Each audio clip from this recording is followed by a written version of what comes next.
to start from the left and working our way to the right. Everyone's going to have an opportunity to ask one question, one follow-up question. If you have any additional questions, come yell at me over there. When we're done, I'm going to try to set up as many trees as I can back here, but we're pretty close. We're just right at 5. Once we go through everybody who's had one question, one follow-up, and there's still time, we go back to the first and go through.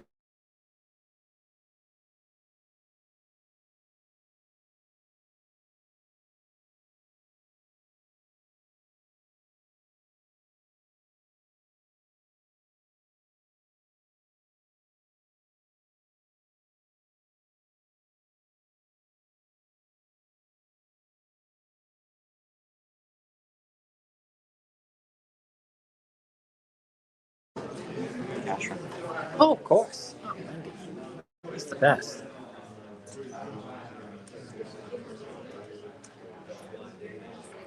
I'm hot. We're going.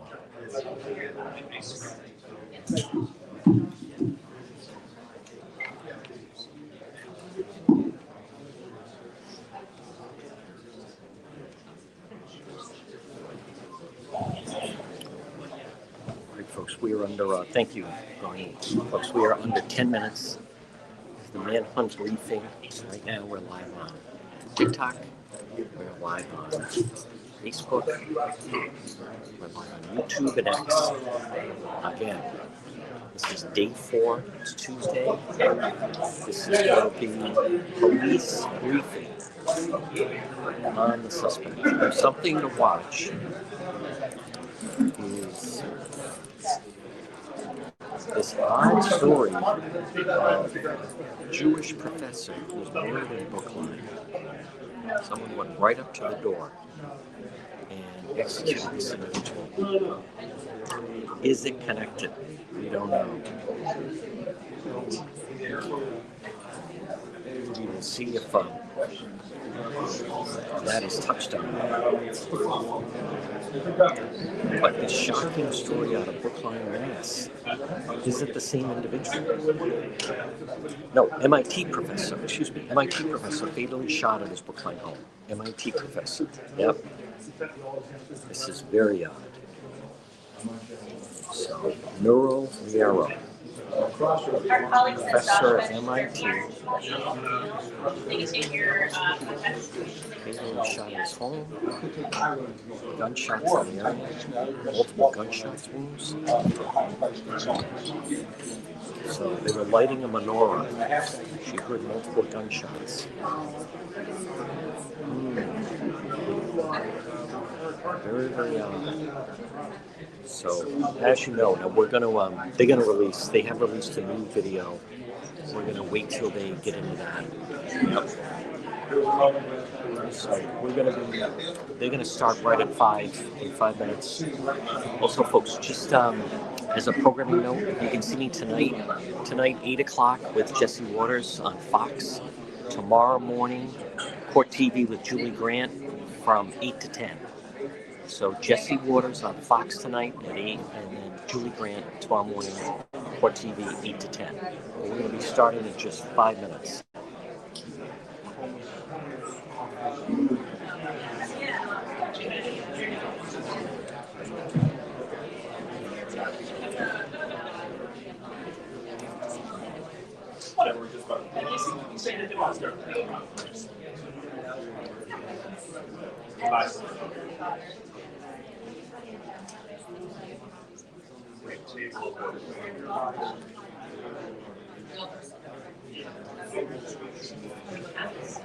Here's what we know. They don't have anyone in custody. They're not going to announce an arrest. Oh, no, hey. What? Hey, buddy. What's going on, brother?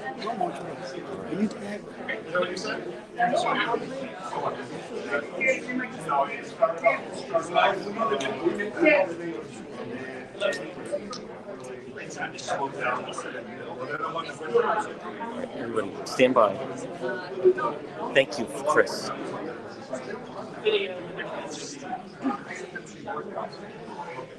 Always on the scene, Scott. Always there. Don't let these people beat you out of the job, right? That's not happening. I know that.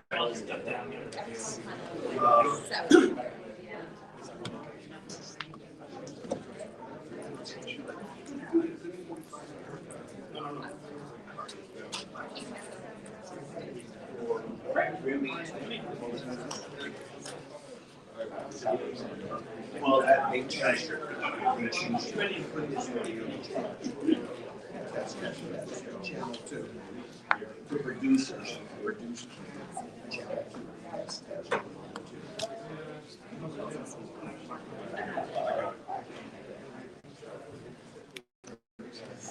All right, again, folks, we're going to be starting with 4 minutes out. They're going to start this right away. Thank you, everybody. Again, share that you are watching this international manhunt. I was on Newsmax just a short time ago. They go with the headline, "This person could be overseas." The latest development could be overseas. That was Newsmax. And then Jesse Waters on Fox tonight at 8 o'clock. Could be.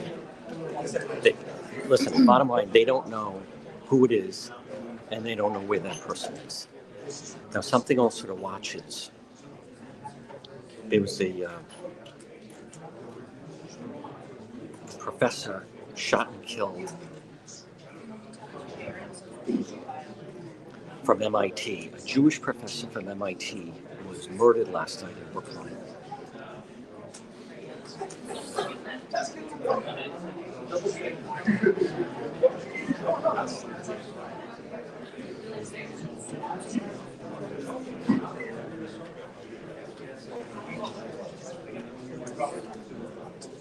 Could be the same guy.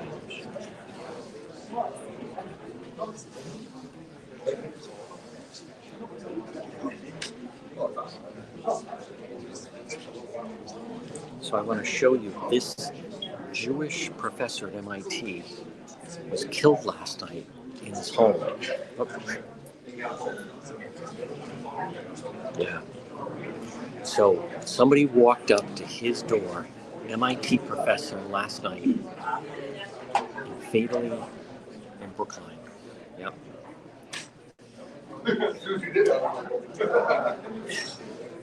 Wow. Oh, good.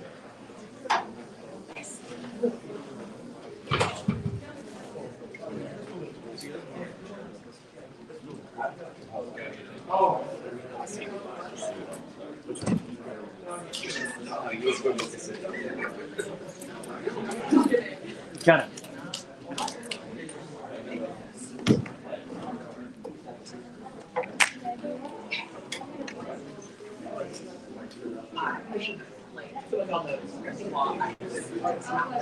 I saved you a seat right here. I saved you a seat right here. Yeah, absolutely. Good. Do your thing. They're going to start in a minute. Good. So you're there. Good. So they're going to go left and right. They'll start with that shot.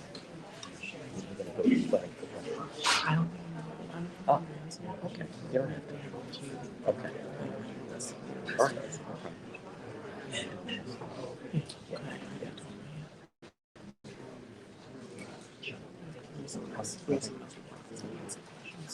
Oh, okay.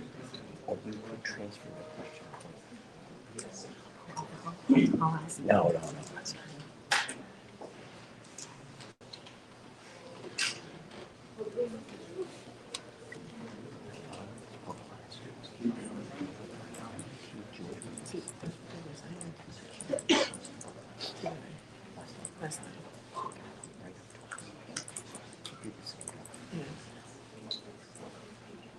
14.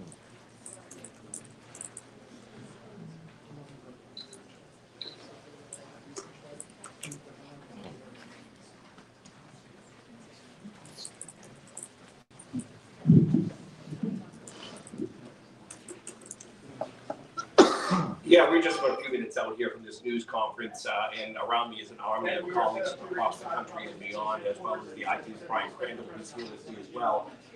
They brought the screen down, so we know a couple of things. We know they're going to replay those videos that were released late this afternoon by the FBI of that new surveillance camera video that showed him that you point out kind of nonchalantly walking around hours before the shooting. In fact, one where he actually walks near police officers. That's the one where he's in the furthest distance.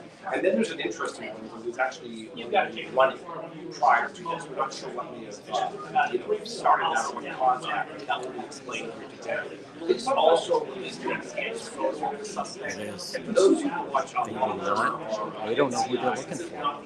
enhanced photo of the suspect through this process. It's kind of a zoomed up look. I don't know, remember, it's all images. So, for instance, it shows you a full body shot of him, so you can see that jacket clearer. It's not a black jacket, it's a jacket that has dark green into it. He had a bag in the shot that was kind of a crossbody bag. Not sure if we see that bag while he's walking in the other video that was released by the FBI about 6 minutes. Here's what I do. My law enforcement sources tell me that they believe that these new videos released today will help them bring that case. So that's why videos and all of it is important to this case. The question is now, did he walk into a neighborhood or did he call an Uber? Is he still in that neighborhood? And of course, it all comes down to why is he walking that really fast? There are some online theories, and of course, we go down that rabbit hole. We're going to be a little bit of a challenging time, but certainly we're questioning here. Now, my colleagues and us, we are restricted to one question today and one follow-up. So one question, one follow-up. So we're hoping that I'll get a question and a follow-up. Brian will get a question and a follow-up. And perhaps we'll come back to yesterday with a little bit of tackling. All right, folks, they're about to start. So again, just to set this up, this is going to be the latest manhunt update. They do not have anyone in custody. We're going to hear from the Providence Police. And let's see, I know they're going to ask people to really share the video that is out there, and they're going to have some new video, I believe, as well. So we're going to be starting momentarily. You're going to see the police come out, the mayor come out, and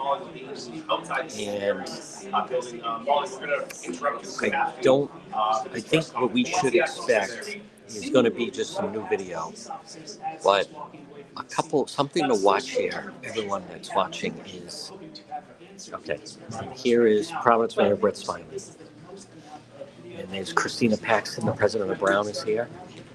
That's also Governor McKee, Lieutenant Governor.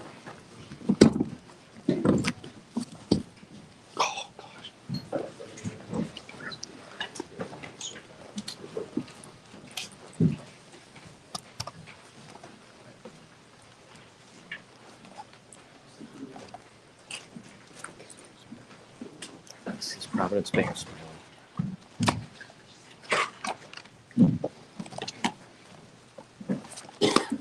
Good evening, everybody. It's Providence Mayor Brett Smiley with another update today. In just a moment, Colonel Perez will give an update on the investigation, including a video that was released. That video was released just a little while ago. If you were here and do not have that video, you can see Camille or Julie, and they can send that to you while we're recording. Additionally, Camille and Julie are your contact to be on the press distribution list to be advised of future announcements. At this time, I'll introduce Providence Police Chief Colonel Oscar Perez. Thank you, Mayor. So as the mayor stated, we're about to show you a video that we can have the MP officer debate.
Thank you, Joe. So as the mayor stated, if you don't have these videos, please let us know.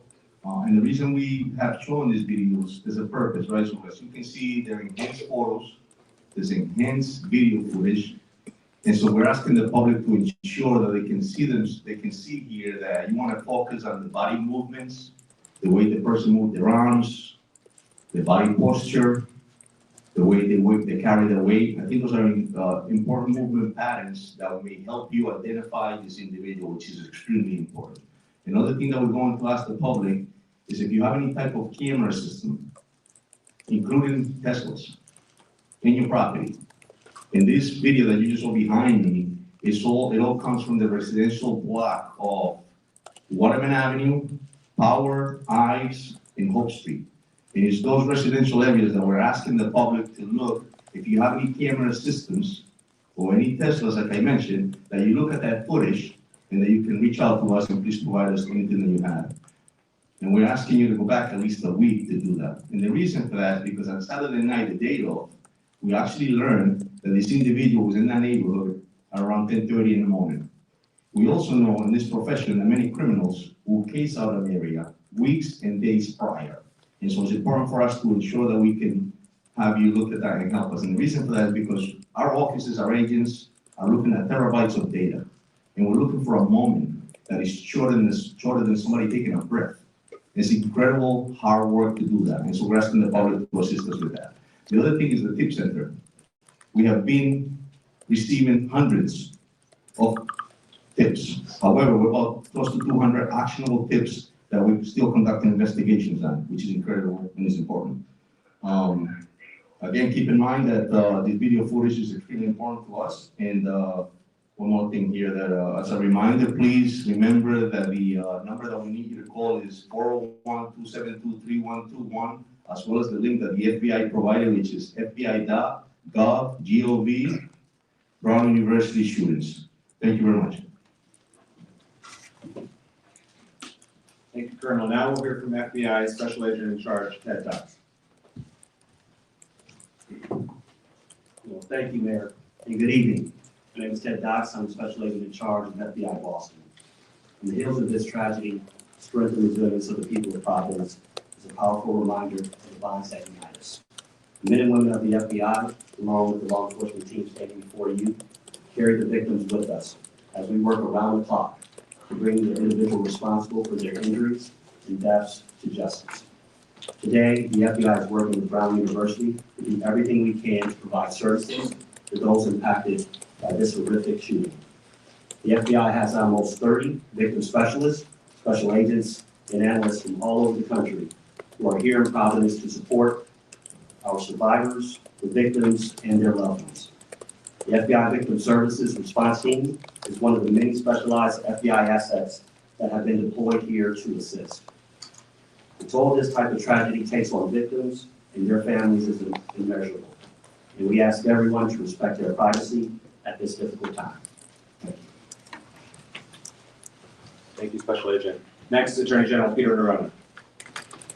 Thank you, Mayor. I don't have a lot to add, other than that from my perspective, I think the investigation in a case like this, which is a challenging one, is going really well. On the third floor of this building, there are dozens of agents, detectives, led by Providence Police, prosecutors from my office, working to put together, and what you're seeing is just a portion of what they're working on right now. So they are literally, because I have seen at least part of it, the shift changes late at night.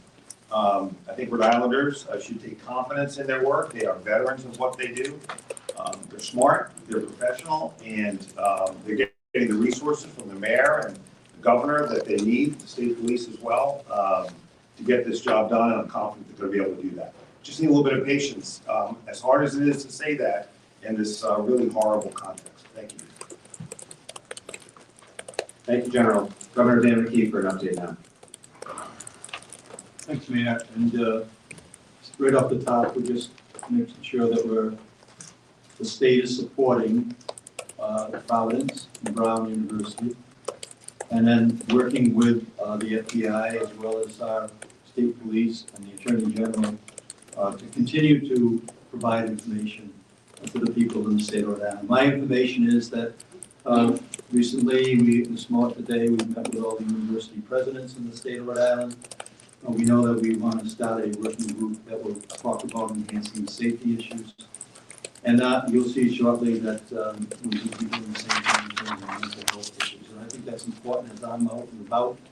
We're hearing a great deal of anxiety coming from families, and students, and the general public. And that's one of the reasons why our state police has supported the Providence Schools with presence as school begins and school ends, in support of the mayor and his efforts to support the schools.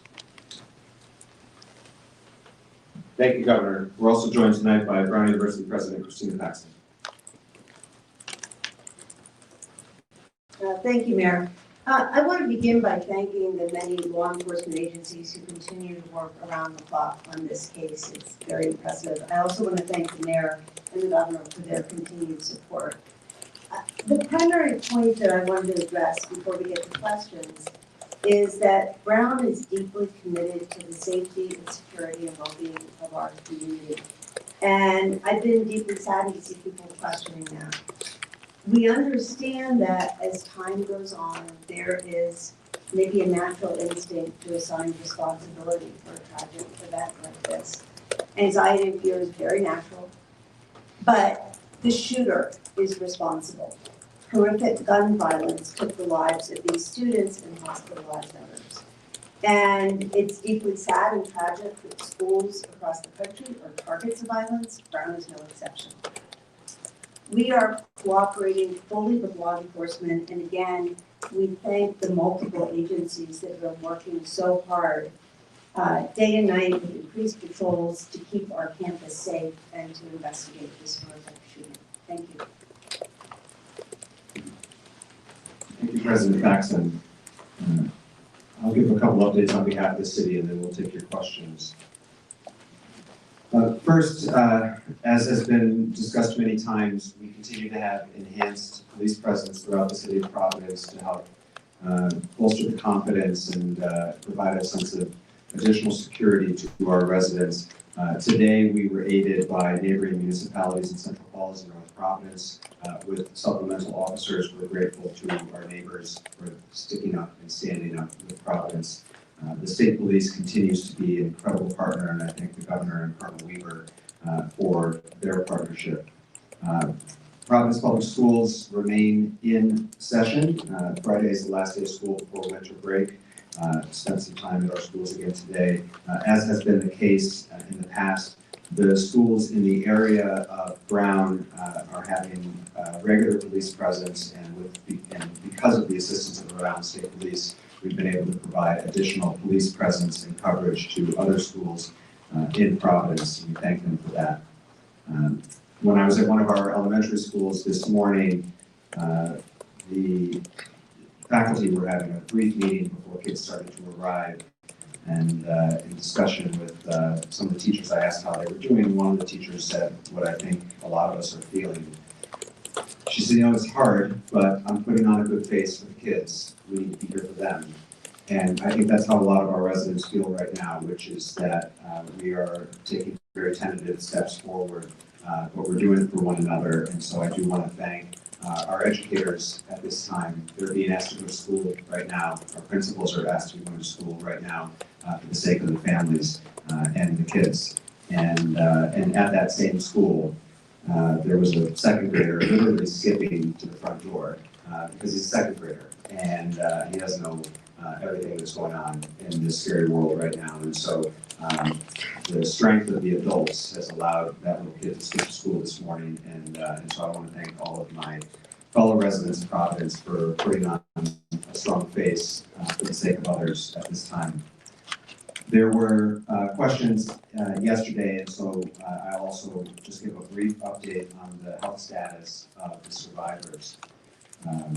If folks will recall, there had been 8 hospitalized. 1 has since been discharged. There have been 8 hospitalized. 1 has since been discharged. The 7 that remain in the hospital, 1 is in critical status, 5 in critical but stable status, although healthcare providers report that they are improving. and 1 in stable status. Those are the 7. 1 in critical, 5 in critical but stable, 1 in stable status, and 1 discharged since the last time we made comments about their safety and recovery from the podium. Now we'll open it up to questions. Chief Ferris, Para el jefe de la policía, Pérez, si puede responder nuevamente, repetir un poco de estos videos, en qué áreas se están concentrando, dónde quieren que las personas vean esos videos y cuánto tiempo antes incluso quieren que reciban o revisen esos videos. Yeah, so the question was, if I could just repeat what I stated earlier in English as far as what occurred here, the reasons for the video, and what I was requesting from the public. So, estamos pidiendo al público realmente que el video lo que hicimos fue que lo aumentamos para que vean la manera en cómo camina la persona, cómo mueve sus brazos, los movimientos que tiene. Eso es muy importante para que de pronto nos ayuden a que ellos se identifiquen a esta persona. Importantísimo. Lo segundo es que estos videos fueron tomados más que todo en una área residencial que incluye la calle Hope, la calle de la Waterman Avenue, la calle de la Power Street y la calle de la High Street. Entonces es importantísimo, estamos pidiendo al público que identifique si tiene sistemas de cámaras, también como vehículos de los Tesla, que tiene ese tipo de data, para que nos mande a nosotros, importantísimo para verificarlo y que vayan una semana atrás del incidente. Porque hay una información que tenemos que esta persona a las 10 de la mañana del sábado fue vista. Chief Ferris, you said that you believe this person was in the neighborhood at 10:30. Clarify, you believe that was at 10:30 the morning of the shooting? And what do you believe he was doing there at that time? Correct, and we have video footage of that, and we believe that he was actually casing out this area to commit the crime. That's a pattern that criminals do, and that's what he was doing. Chief, yesterday the FBI described the person that we've been seeing in these images as a suspect. Today the language seems to be person of interest. Can you clarify, do you believe that this person that we're looking at is your shooter, is your shooting suspect? Definitely, he's still a person of interest, and we're still investigating that to be able to get that insight. But we strongly believe definitely that's a suspect in the incident and a person of interest. An MIT professor died earlier this morning from gunshot wounds. Does that incident have any potential connection to this investigation? Now that we know, no. Colonel, I just asked you, yesterday we were wondering about this person's age. Now that we've seen more video, again, a couple of days ago, I know you said 20s, or we can talk about 30s, but just to help people at home, people who've seen this video, do profilers or anyone in your department have any better understanding or closer idea on his age? And the second part of that question is, can you now confirm that he has no connection as a past student or as a past staff member at the university? So the first question, I'll tell you that the first, when it happened on Saturday night, obviously it was chaos, and there was a witness that stated that he might have been in his 30s. At this point, we're still just looking at the picture. We haven't identified ages or anything to that point. And as far as whether he's a proud student or anything, we don't have any of those answers, no. Colonel, in one of the new videos prior to the shooting, this person of interest is seen running. At this point, do you have any inkling why he's running, where he's running? Yeah, we're still investigating that. What we do know is that he was casing the area. And again, that's what criminals do prior to committing a crime. Chris. It appears that the FBI and PD, at least according to what I'm looking online, looks like they're releasing separate videos at separate times. Are you guys still coordinating, or how are they looking? Yeah, you gotta understand that there's a lot of people upstairs, as the general stated earlier. And we're trying to ensure that we do this right job and collect the evidence and that we need, and we want to make sure that everybody has especially you guys in the public. One thing I want to make sure that the community is safe, well informed, and stay confident in the work that we're doing.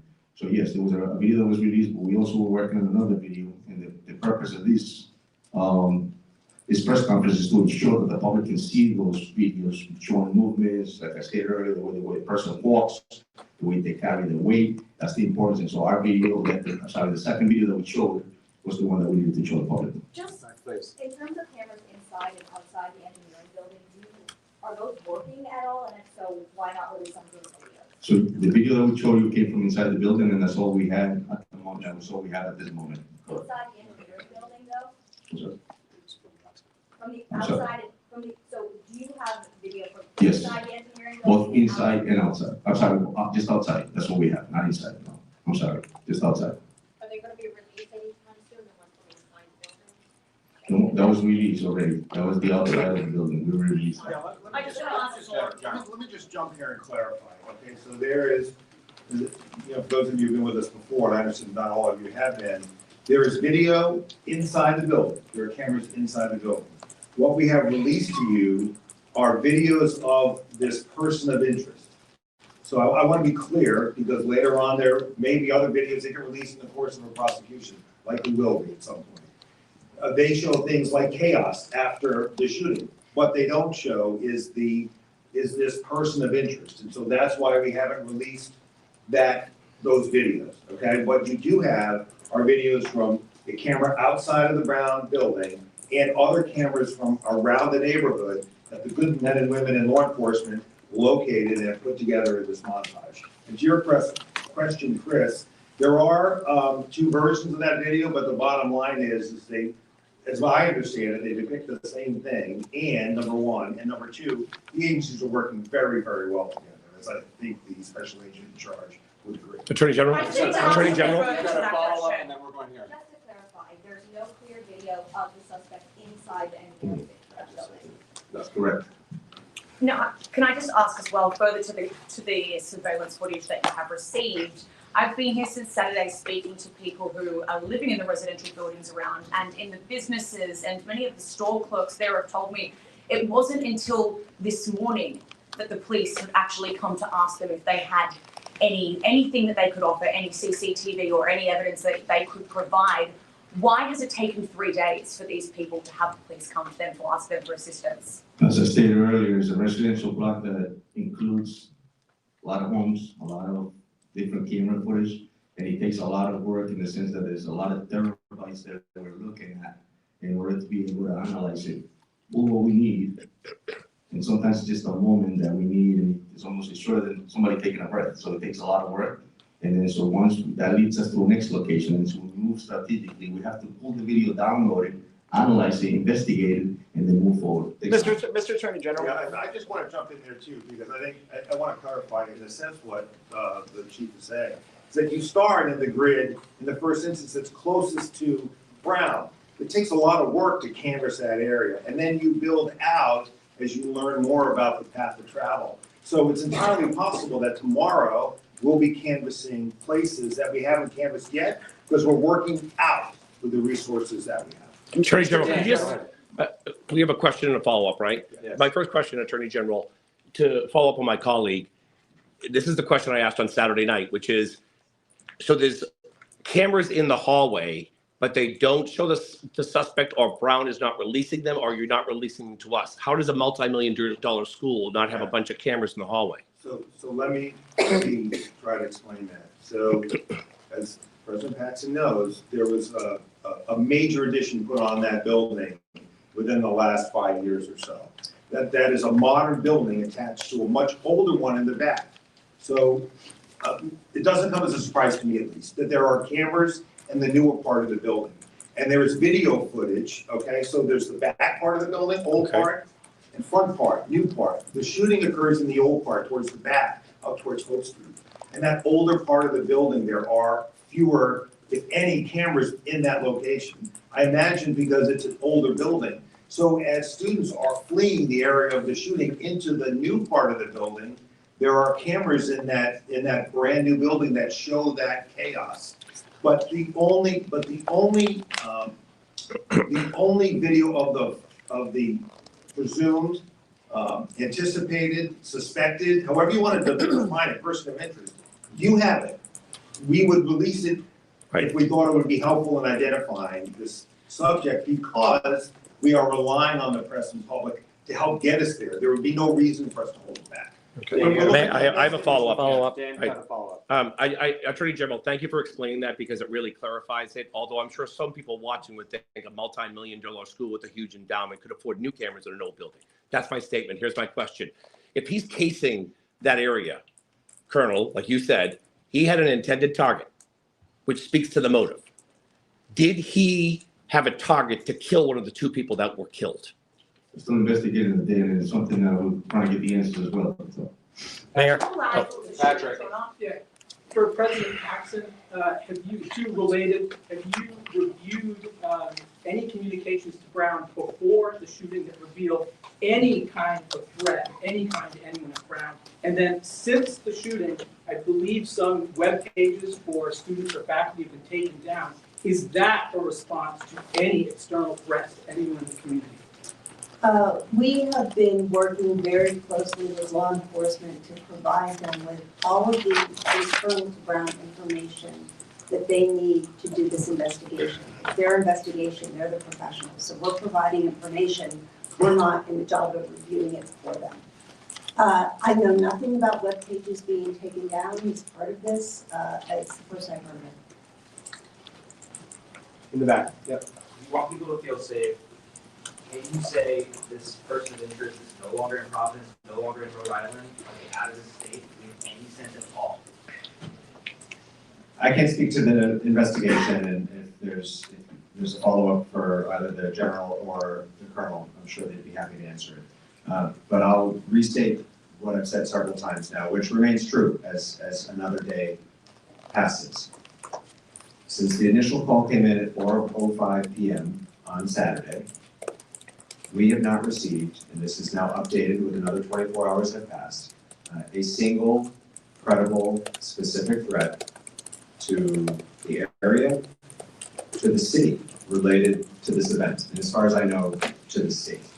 And I know that this is a question that many people are struggling with, and it's difficult conversations that I've had with many of my constituents, including a very anxious parent this morning. The best information we have is that there is no credible, actionable, specific threat that has occurred since Saturday.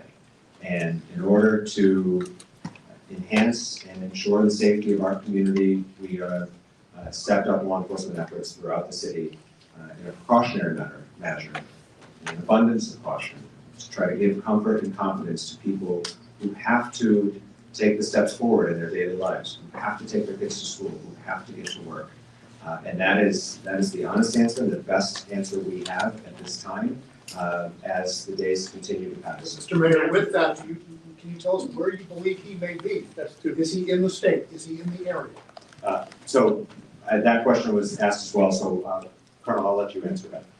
Yeah, we'll continue to investigate that. That's not, listen, we look into the same instances as the mayor stated, we haven't really received any credible info as far as any other calls of that nature, but I'll tell you that we have enhanced our presence in a part of the city, and we're using every resource we have, and every call that comes in, we're responding to it immediately.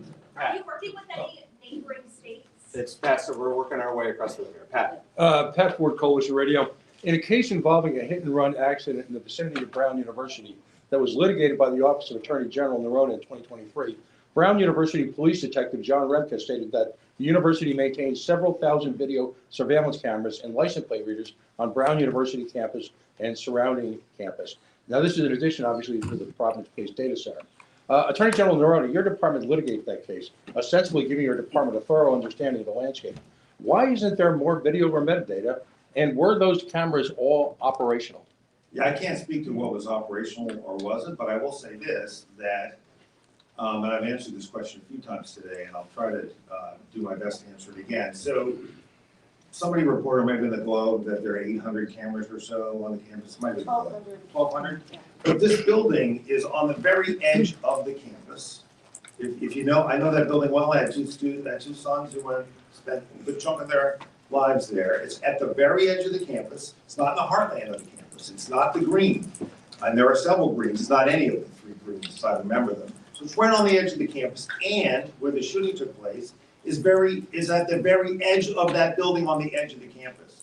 And so, as those of you who know Providence know, you are very quickly into a residential neighborhood, which is why the video footage you're seeing of this defendant's,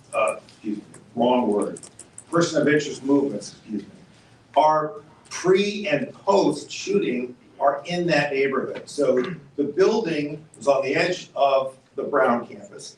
Where the shooting took place is at the edge of that building, and then you're very quickly into a residential neighborhood.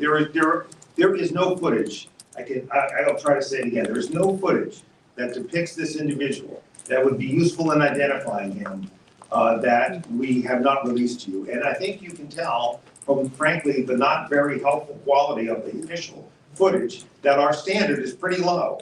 If we thought it was at all helpful, we would have and will release it. John, follow-up question, real quick follow-up. Colonel, Does you get to Brown, follow up. He does. does Brown University or the federal government employ Stingray or any other mass surveillance equipment in and around the Brown University campus? And again, remember that the Brown University detective said that these applied and said that these cameras extend in the neighborhood. So the other question is, does mass surveillance by Brown University end at campus borders, or is there anything in the Thayer Street community, downtown area, or anywhere else in the community? You asked me this question last night, Pat, and I don't have any knowledge of those Well, systems. respectfully, Mayor, I'm not asking you, I'm asking the Attorney General or the FBI. Okay. Yeah, there is no mass surveillance. Well, first of all, I'm not sure what mass surveillance means, Pat, but by any standard, I wouldn't describe it as mass surveillance by Brown University. There are cameras that they have in place in an effort to protect their students. And unfortunately here, given location, given age of building, we just don't have additional video footage. Trust me, I wish we did, but we don't. And so we're doing everything we can to find additional footage from the neighborhoods, reinvent his path of travel, and continue to canvass for either people who may have seen him, encountered him, or who have video evidence that could supplement what you already have. John. I have a question for Agent Dox of the FBI. Agent, so this happened Saturday night, and then last night you have an MIT professor. I know the question was asked, but this has the work. What we see on this video seemingly is someone very cautious, almost like a professional, kind of like the DC pipe bomber that is circling several times. What information do you have? That MIT Jewish professor in Brookline was basically executed. Do you have any intelligence how that person was operating yet? You know, it's interesting, Colonel Noble reached out to me very early, their lead on that particular incident. He made sure that there's any intelligence, any information in which is connected to what we have here, that they would share that. At this time, there seems to be no connection as it relates to that particular incident. What, as a FBI agent, follow up, what do you see in that individual who's walking? For example, you know, he's walking with his arms behind his back. And I've seen people talk about that's not like a young kid on a campus. That scene where he's, you know, walking, that's something more either European or Middle Eastern. What do you see so far in this video that we see of the suspect or person of interest? I think the Colonel articulated in the sense what they see. I'd say from an FBI perspective, we have individuals that can hypothesize on that, on behavioral analysis unit, and those type of individuals. I will say I would be, I think, getting a little ahead of things if I give you kind of an inference of what I see in that particular behavior. It can mean a lot of things, to be truly transparent with you, and to get into the mind of an individual that would commit such a heinous act. That's a place in which I don't want to go right now. I'm not sure what was going on in that particular individual's head. But you would agree, this individual seems very calculated. Brian in the back. Principal Paxson, clearly, as you stated, the shooter is to blame, but you're hearing a lot of questions about the lack of cameras. You mentioned you've heard some of the criticism.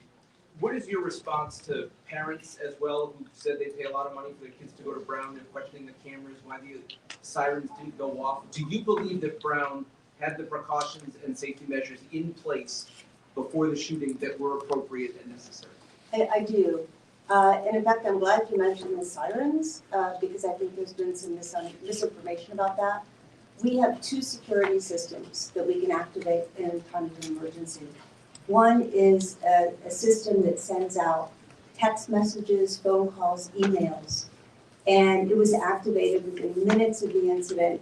Those messages went out to 20,000 individuals, so all alerts. We also have a system of sirens. There are 3 sirens placed across campus. Those get activated when there is a broad-scale emergency and we want people to rush into buildings. In the case of an active shooter, activating that system could have caused people to rush into Barrison Hall. So that's not a system that we would ever use in the case of an active shooter. So, Just to follow up, it does say on the website when it was launched that it is for an active shooter. So It depends on the circumstances and where the active shooter would be, but you don't want to ever get people rushing into buildings that might be the site of an active shooter. That's it. That's my understanding. Go ahead, sir. Do you have any evidence that suggests that the victim, Ella Cook, may have been targeted? No, not at this point. Yeah, Chief Perez, question over here. What? You mentioned you have over 200 That's hits. 3. This, we're working our way across, I'm sorry. Go ahead, Tom. Attorney General Noronha, what are the characteristics of the guy in the first video that makes you believe that he's also the same guy in the video that was released yesterday, and then a follow-up for President Paxson? Yeah, look, I think that that is an analysis that has been done by the agents and the detectives. A lot of factors are going into that. A lot of it is being able to, and as I just saw upstairs, a really terrific job of tracing movements. And when you put movements and times together, it's easy easier perhaps is the best word, to identify them as the same person. Now, look, there are no absolutes in any investigation, and I'm not about to make absolute statements in this one either, but that's the general reasoning for why we include that. Mayor, and just a follow-up to President Paxson. Right now, school break is pretty much underway for a lot of the university students. Have you met with your police department and the board of trustees on how you're going to secure the university going into the second semester? Are you making any changes to the way you guys operate? Well, right now, we have been, the campus is emptying out first, as you said, but we still have staff and faculty and graduate students and international students who will remain on campus during the winter break. So it's still open. And right now, our focus is on getting as many sort of boots on the ground, people in cars. We have been really fortunate that the city and other municipalities have people who are helping us, people from the state. We also have security that we brought in from outside. I think over 60 people today were patrolling the campus. I was on campus walking around and I couldn't turn around without seeing a security person. So we will continue that for as long as we think it's necessary. And right now, the campus is very secure. So no changes? Steve, I'm sorry, I missed you. No, it's okay.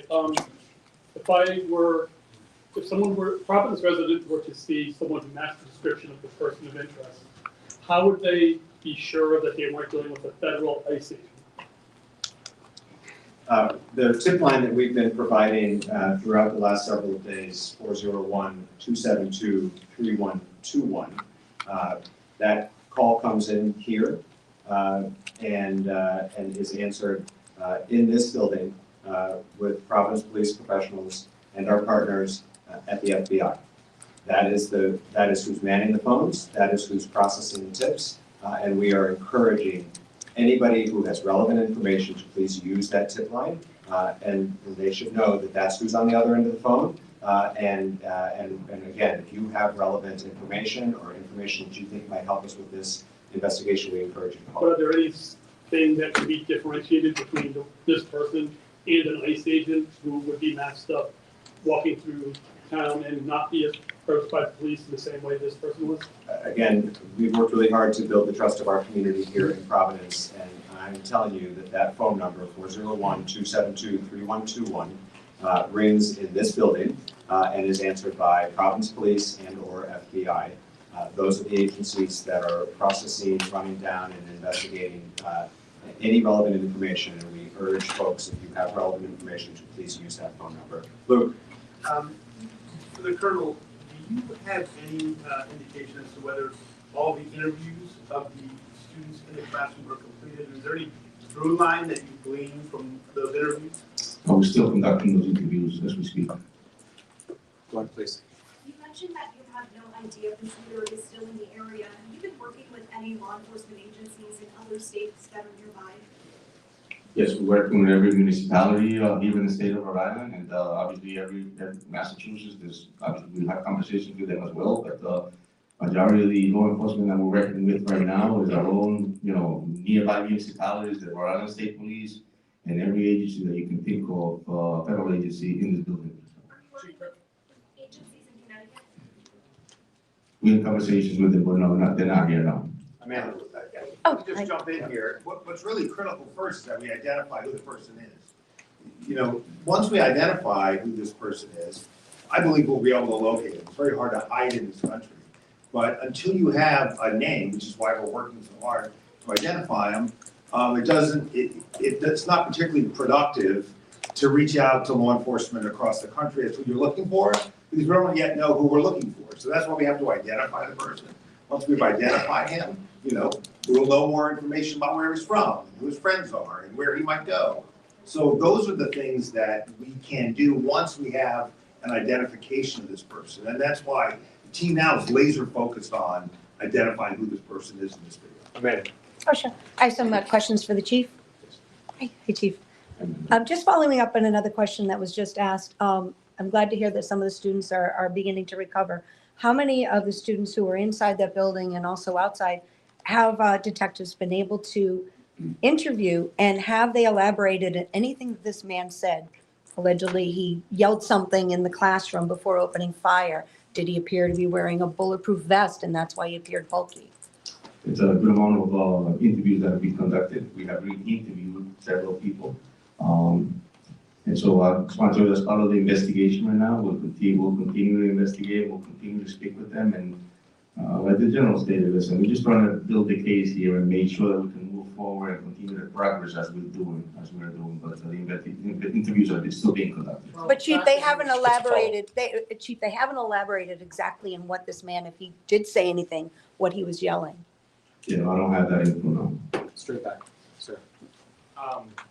What do we know about the path of the shooter as they left Ferris and Holly, and where do we lose sight of them? So his movements were all in that residential block that I mentioned, between Waterman Avenue, Power Street, Ivy Street, Hope Street. It's all that block, the whole residential block that I just mentioned is where his movements were. And then obviously that's where we lose sight of him somewhere around Governor Street. This is after the shooting, Chief? In the back there. Correct. So that point, at any point, will there be kind of like a map put out as to which cameras you're seeing them on to kind of give an idea to the public of maybe my camera's there, maybe my Tesla's there, like you said? Correct, yeah, great point, and something that we talked about just before I came down here to be able to release that map as well. Alex.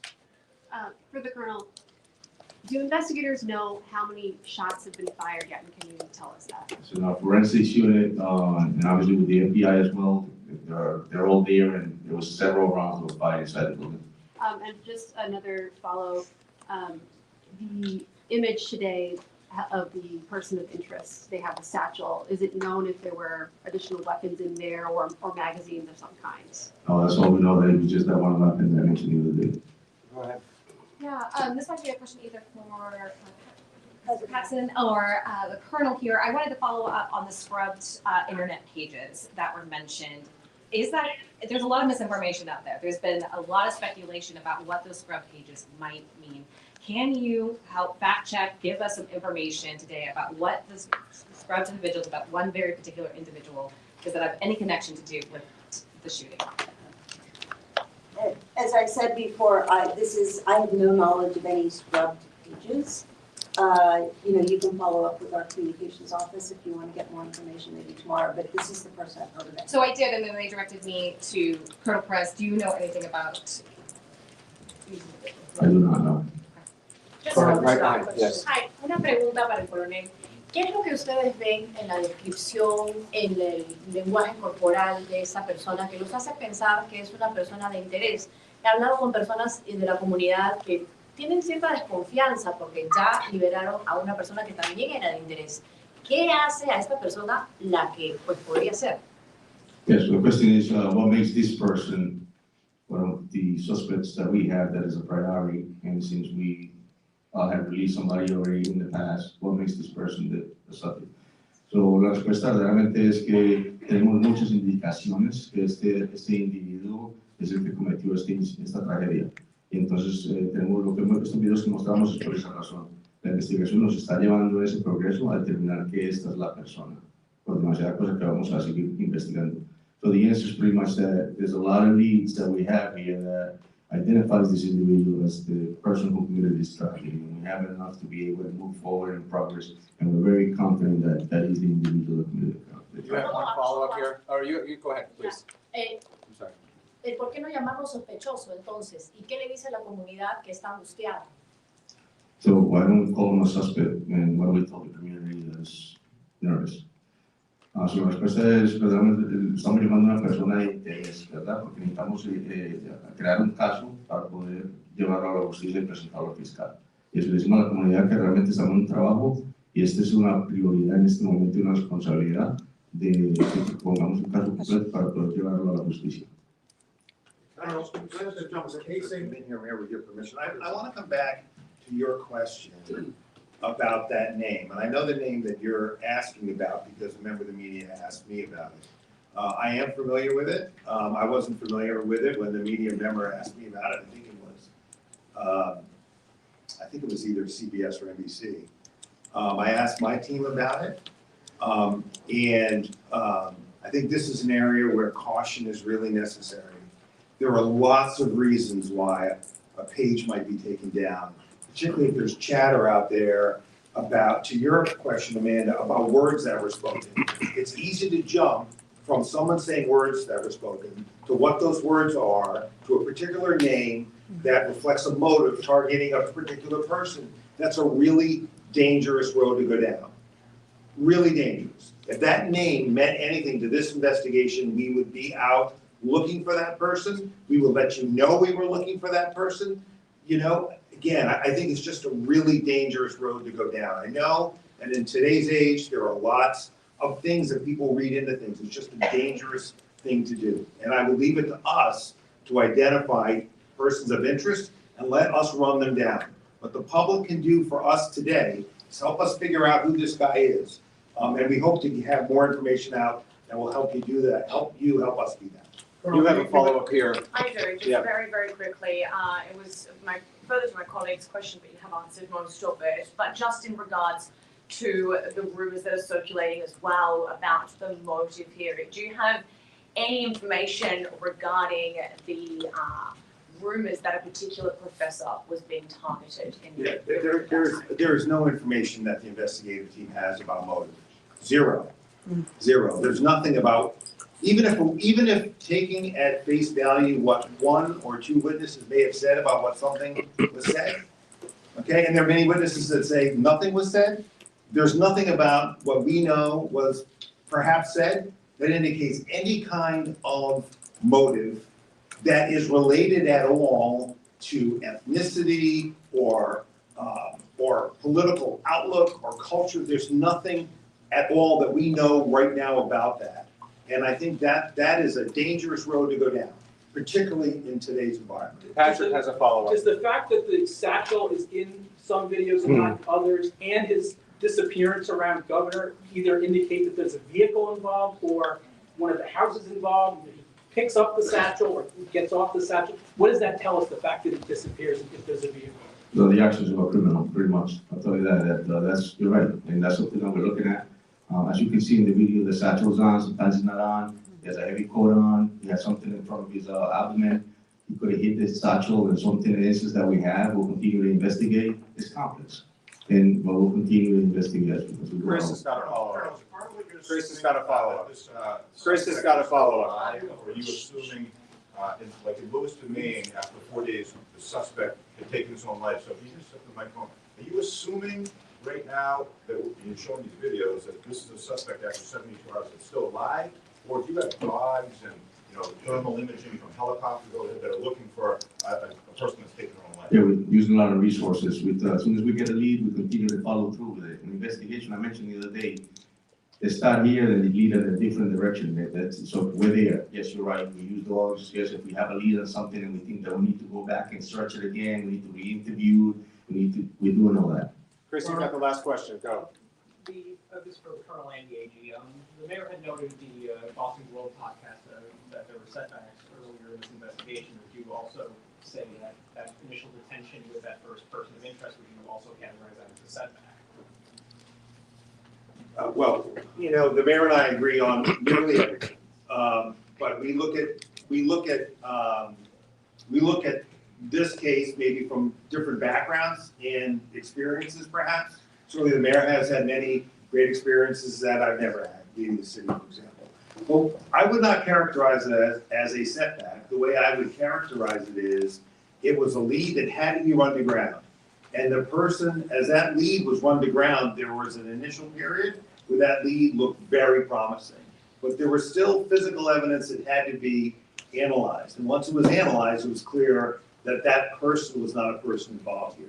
But that's not unusual in investigations like this, and that's happening as we speak. We are developing people of interest, and, you know, some we quickly rule out, others we quickly rule in. And when I say persons of interest, people that could be this guy based on other evidence. So I would not view it as a setback. I mean, I think frankly, the police work there and the analytical work that would have to be taken out of state and brought back very quickly was very well done.